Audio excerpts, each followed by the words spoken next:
il semblerait que l'histoire d'amour de Flo de la Vega et Natalia Doco soit plus ou moins terminée.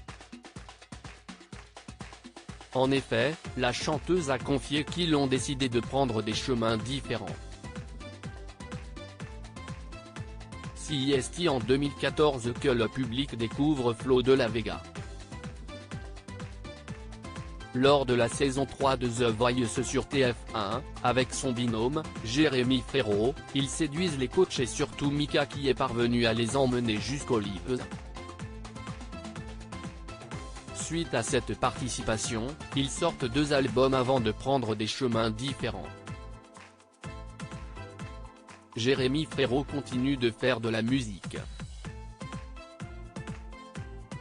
Il est en couple avec Laure Manodou, avec qui il a eu 2 enfants.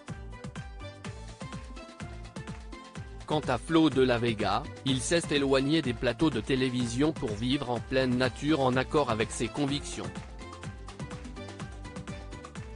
Côté cœur, tout semblait bien se passer avec son épouse Natalia Doco, une chanteuse argentine avec qui il partage, ou plutôt partageait, sa vie depuis 2011.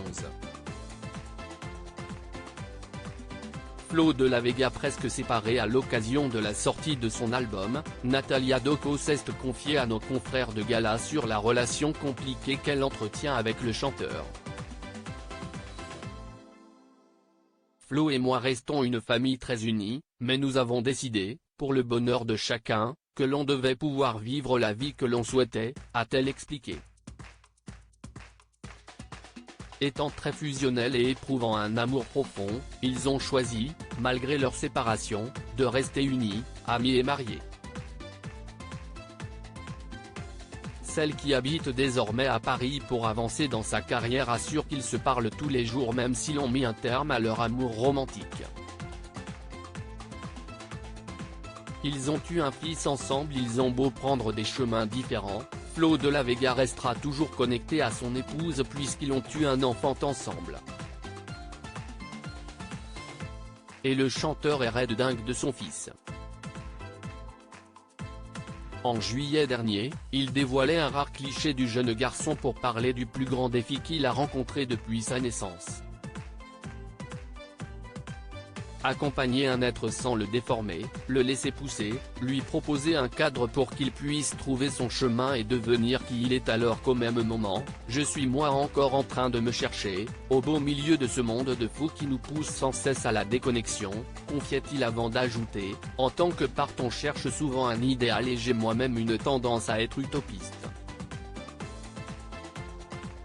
Mes sentiments me poussent et m'enseignent depuis sa naissance à découvrir et assumer qui je suis.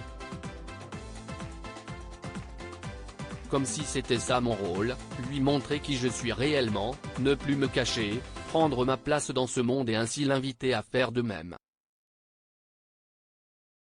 Sans rien lui dire, juste incarner et être. Mon fils c'est mon maître spirituel.